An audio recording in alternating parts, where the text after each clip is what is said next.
Guatemala conmemora el fin del conflicto armado interno firmado con la firma de los acuerdos de paz hace 19 años entre el Ejército de Guatemala y la Unidad Revolucionaria Nacional Guatemalteca. Bienvenidos a Sin Filtro, les saluda Otto Ángel y hoy con el hashtag #SFLogrosPaz vamos a hablar sobre este tema. Logros, alcances, luces, sombra de la firma de los acuerdos de paz. Pero antes, veamos este reportaje introductorio.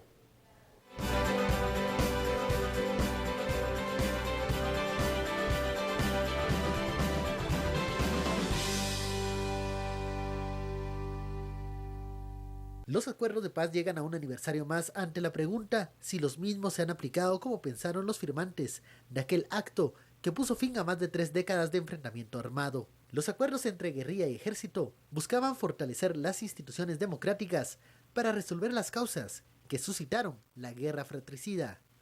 Sin embargo, los acuerdos se han enfrentado a un panorama adverso y ante la falta de voluntad política, el cumplimiento ha ido a marchas forzadas. Uno de los puntos controversiales es el acuerdo de identidad y derechos de pueblos indígenas, que ha motivado rechazo entre algunos sectores conservadores. La inversión social y los ingresos fiscales son temas que tampoco se han cumplido por diversas razones. ¿Qué futuro tienen los acuerdos de paz? Los acuerdos de paz cumplen ya 19 años. Bienvenidos a Sin Filtro. Puedes seguirnos en la discusión en redes sociales con el hashtag #LogrosPaz.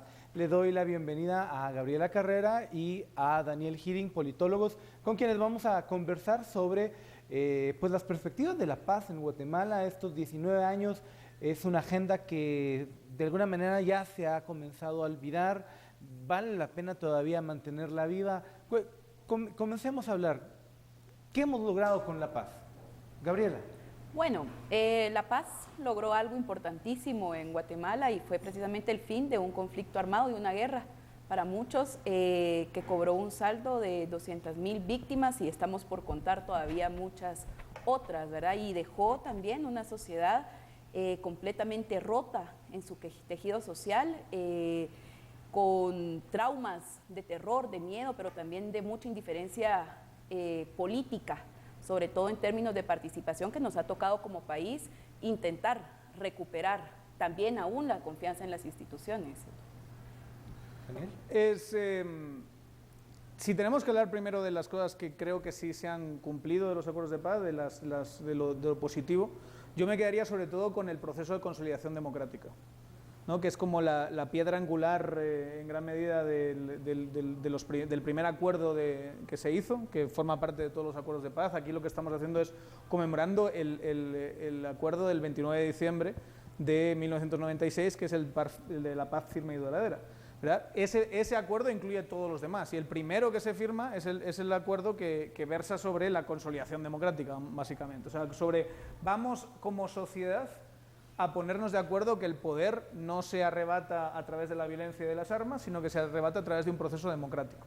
Entonces, cuando uno ve Guatemala, y aquí alguno de los que están comentando en Twitter se me va a echar encima, vemos que tenemos una mala calidad democrática. Sí. O sea, que tenemos una democracia que tiene que mejorar muchísimo en cuanto a calidad.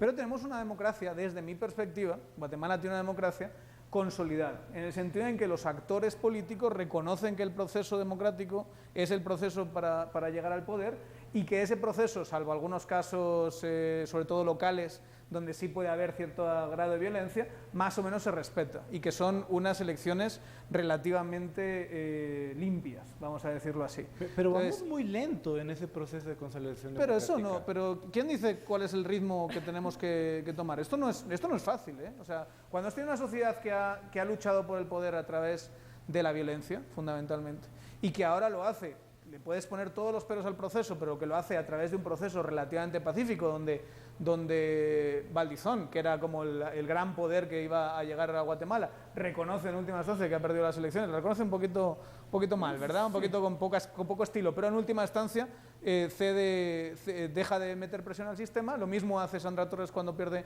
en segunda vuelta. Yo creo que todo eso en última instancia es sano, sobre todo teniendo en cuenta de dónde veníamos de un proceso de conflicto armado. Yo creo que hay dos planos de la democracia que no hay que perder de vista, y yo creo que los acuerdos de paz, como bien lo dice Daniel, toman en cuenta los dos, el espíritu sobre todo. Uno, que es la instauración de una democracia institucional que tiene que ver con las elecciones, con el respeto a las elecciones. Veníamos de décadas de muchas elecciones y de resultados cuestionables.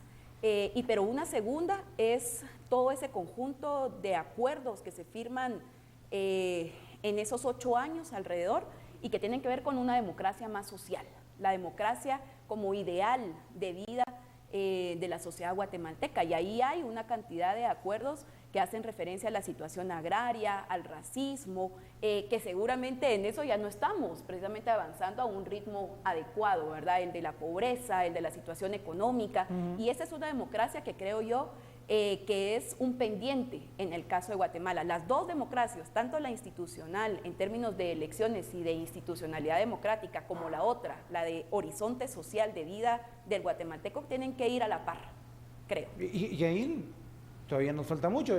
Alguien podría poner en redes sociales que de democracia no se come, porque incluso nuestros niveles de pobreza, en lugar de reducirse, se ampliaron. Sí, eso está claro, pero digamos, a mí sí me gustaría utilizar el concepto de democracia como el sistema de toma de decisiones y de alternancia en el poder.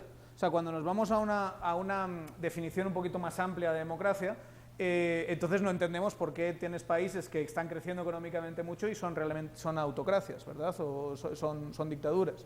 Entonces, es verdad que hemos fracasado, y lo hablábamos el otro día cuando hablábamos de la pobreza y del ENCOVI, que ha sido, digamos, un golpe muy duro cuando te das cuenta que las condiciones de vida del guatemalteco han empeorado en estos años y no han mejorado. Se ha fracasado en el modelo económico, obviamente, ¿no? Y se ha fracasado en muchos aspectos del modelo social, incluyendo para mí el más importante, o el fracaso más importante, que es el fracaso en seguridad, es decir, en que el guatemalteco no tiene su integridad física y sus bienes garantizados por el Estado, de alguna manera. ¿Y qué hace que algunos añoren los tiempos de guerra? Eso, bueno, o por lo menos los tiempos de dictadura en algunos casos, ¿verdad? De una mano dura, estructural, etcétera, etcétera. Pero eso es verdad, es parte de la construcción de Estado, diría yo. En cuanto al proceso democrático, creo que es otra cosa, y creo que en ese sentido sí se ha avanzado. Que nuestro modelo económico sea más bien triste, o sea, que tengamos unas tasas de crecimiento apenas un 1% por encima del crecimiento poblacional, o sea, que es básicamente lo que te crece el país porque crece la población, más un poquito más que no da para que la gente tenga unas condiciones de vida muchísimo mejores. En eso estamos totalmente de acuerdo. Ahí sí ha habido un fracaso tremendo. Ahora bien, unos acuerdos como estos, que son acuerdos políticos, podían solucionar un problema económico. Cuando te ves los acuerdos de paz, se ve clarísimamente que son buenas intenciones. O sea, ellos no te están proponiendo un modelo, te están diciendo, ojalá lleguemos a esto, esto y esto. Ojalá nuestro objetivo como Estado sea este y este y este. Pero realmente ahí no está incluido cómo hacerlo, y el cómo hacerlo es donde tenemos que debatir, ¿verdad? Hasta cierto punto. ¿Es acaso la democracia mejor dicho, los acuerdos de paz, una agenda que se debe retomar para crear un modelo en el país? Es uno de los temas que vamos a tratar cuando regresemos del corte. Recuérdase, #SFLogrosPaz aquí en Sin Filtro.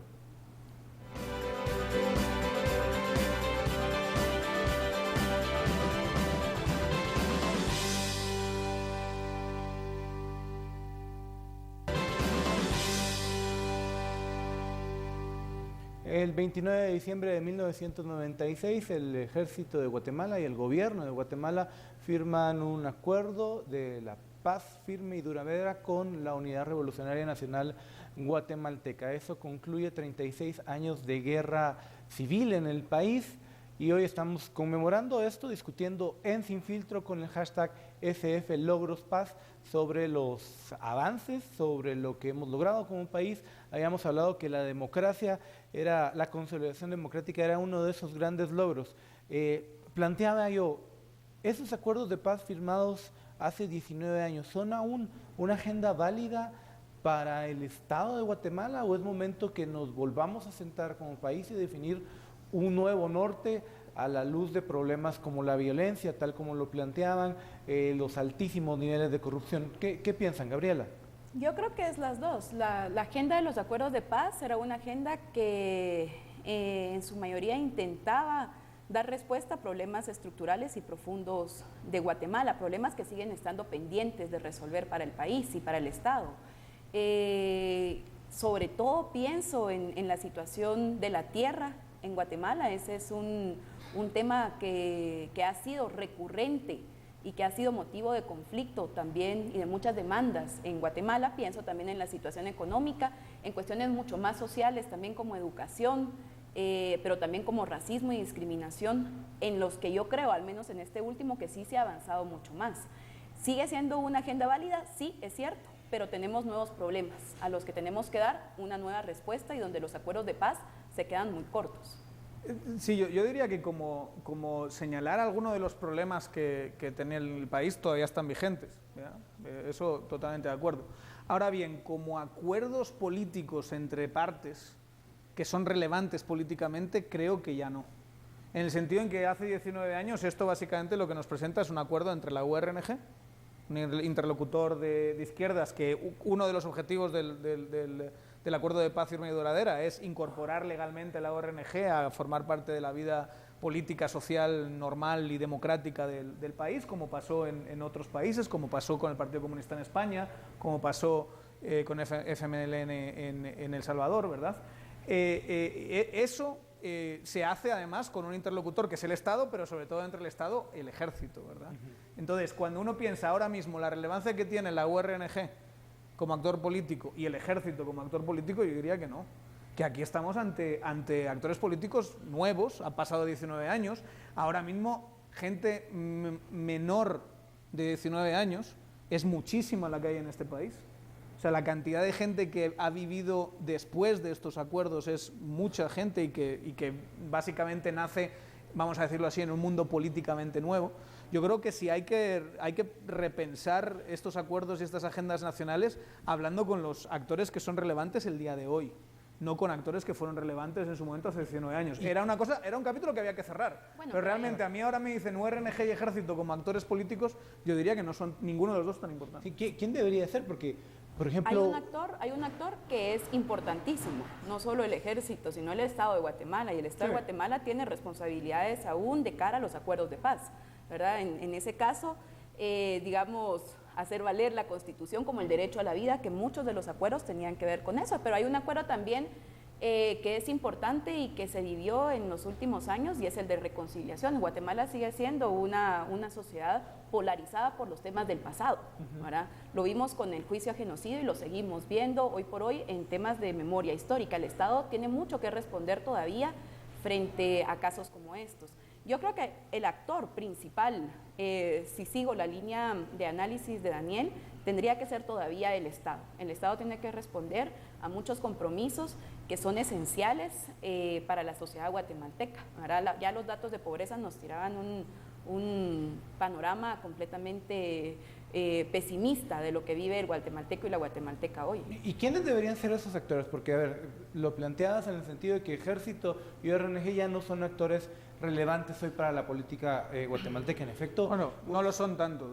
Bueno, URNG tiene tres diputados que acaba de meter para esta elección, algo que es un fenómeno muy curioso. Uno va a ver al FMLN en El Salvador, claro, y ya está haciendo gobierno. Es fascinante, esto sí es para tesis doctorales y demás, y yo creo que es un tema de investigación fascinante, es porque la URNG no juega un papel más importante después de los acuerdos de paz, ¿verdad? Como no juega un papel político. Pero yo también me centraría en el otro actor, que es el Ejército.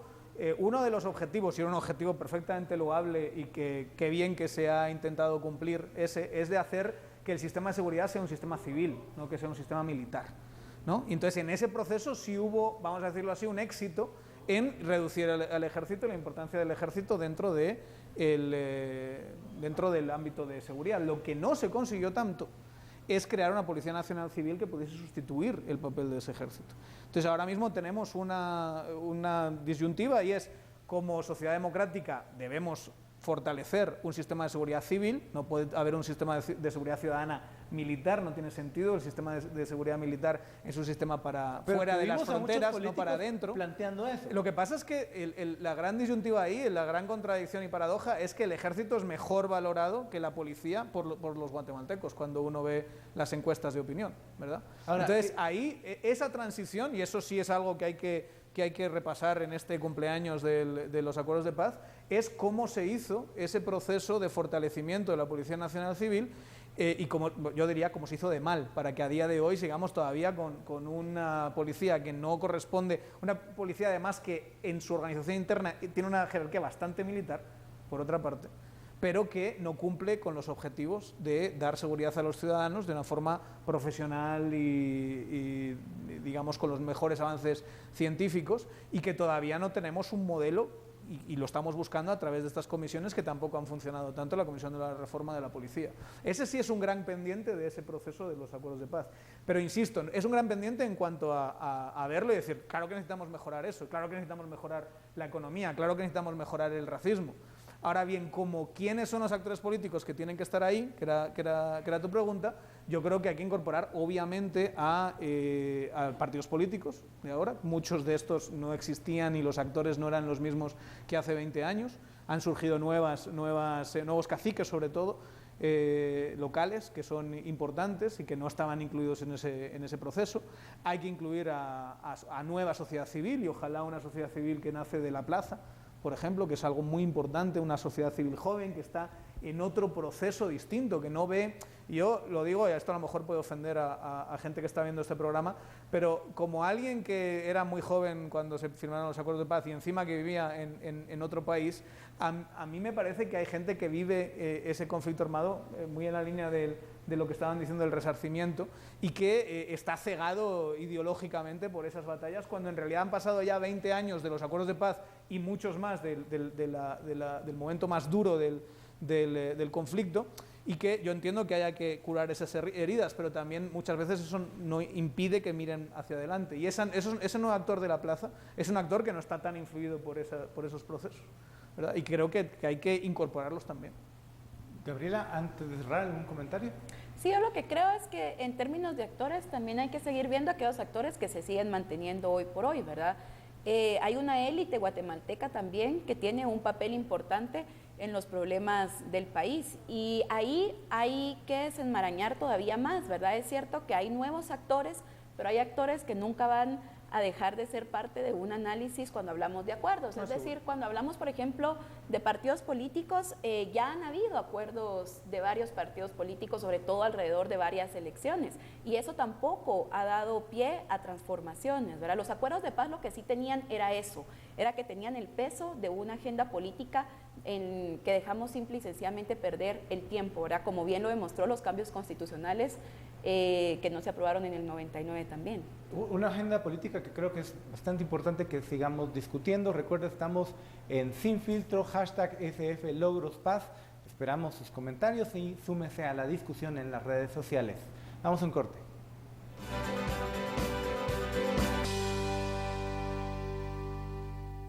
#SFLogrosPaz es lo que estamos discutiendo hoy en Sin Filtro. Muchas gracias por acompañarnos. A ver, de los acuerdos de paz, a ver, hay dos factores, o mejor dicho, de la evolución de los acuerdos de paz en la historia guatemalteca de estos 19 años, hay dos factores que me llamaban la atención. Uno, Otto Pérez Molina fue un signatario de los acuerdos de paz, promotor de la idea de la mano dura, que tal vez incluso iba un poco con la lógica de los mismos acuerdos. La gente lo votó, lo hizo presidente, y vemos hoy los resultados. Y el otro factor que me parece importante discutirlo es caso Ríos Montt, dividió al país. En algunos países se habló de leyes de amnistía, en otros se retiró, como en Argentina. ¿Qué tanto influenciaron estos dos factores estos últimos 3-4 años del desarrollo del cumplimiento de los acuerdos de paz?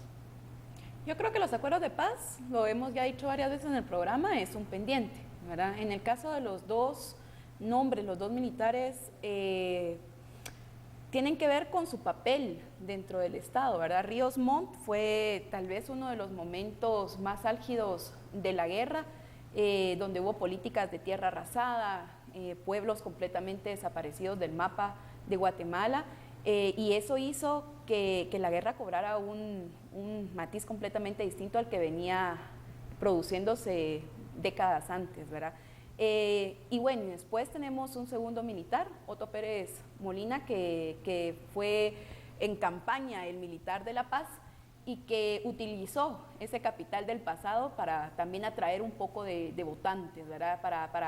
intentar tener una imagen distinta y alejarse de un ejército cuyo papel había sido nefasto en la historia de Guatemala. ¿Dividió al país? Sí. La memoria histórica en Guatemala siempre ha sido un tema sensible, sobre todo porque muchas de las generaciones siguen vivas, ¿verdad? Muchos de nuestros papás encontraron, por ejemplo, en juicio a genocidio un momento para hablar por primera vez con sus hijos de lo que había pasado.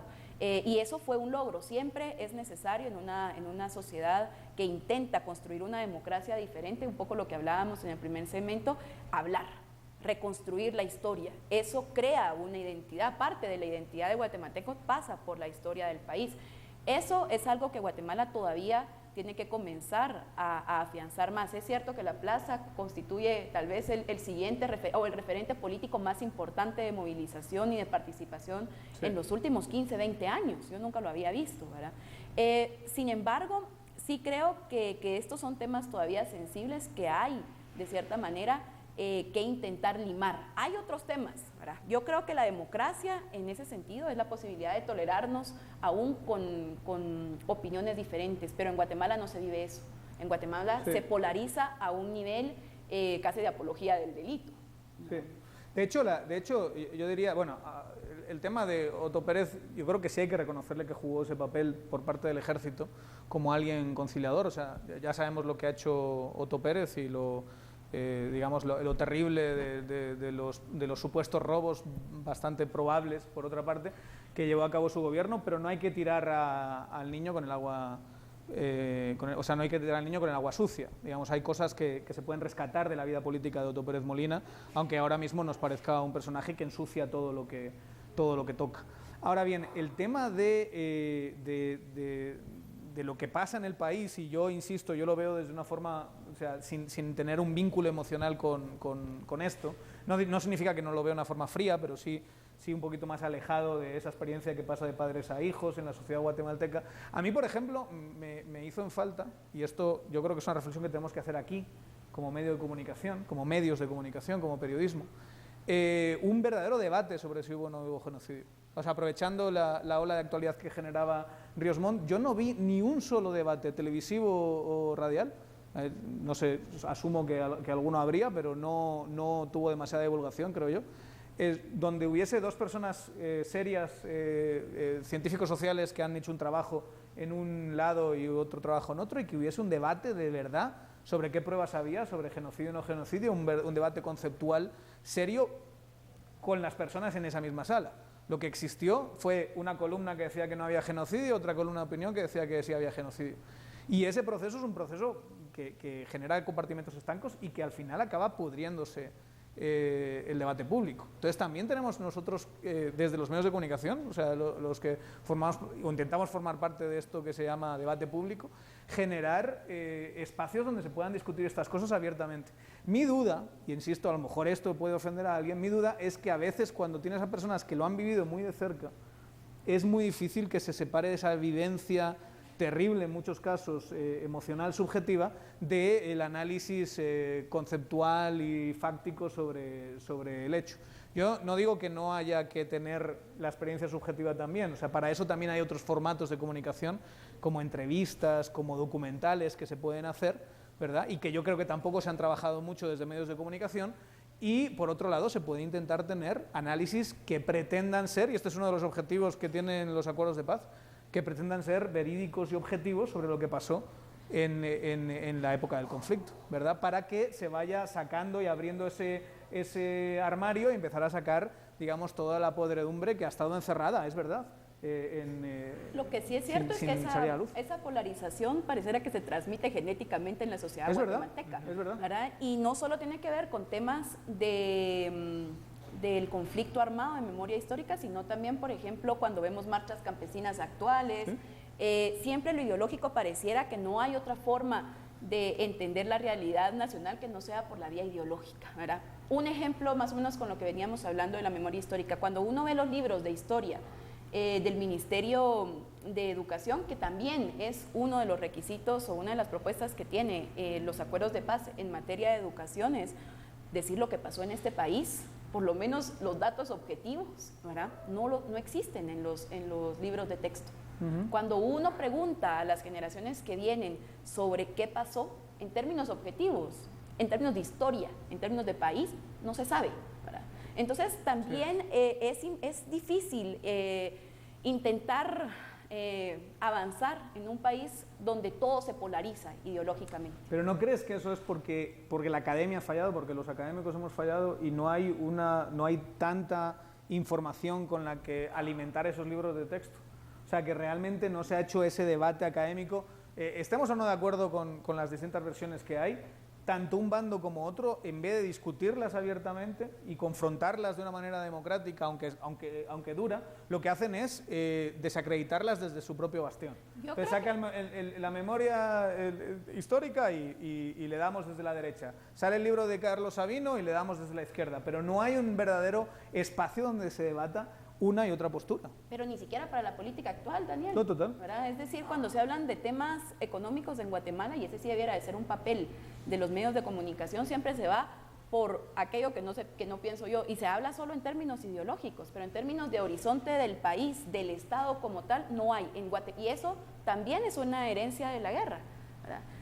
La falta de espacios de disenso, de discusión, es algo que se viene arrastrando desde los años 60 hasta 50 en Guatemala, ¿verdad? Y ese es también un pendiente. Sin eso en Guatemala no se avanza y definitivamente una salud democrática en un país pasa por eso. La democracia es medio, pero también es fin. Por eso decía yo, lo electoral y la institucionalidad democrática que tiene el país no basta para las necesidades tan profundas que tiene Guatemala, sobre todo de discusión.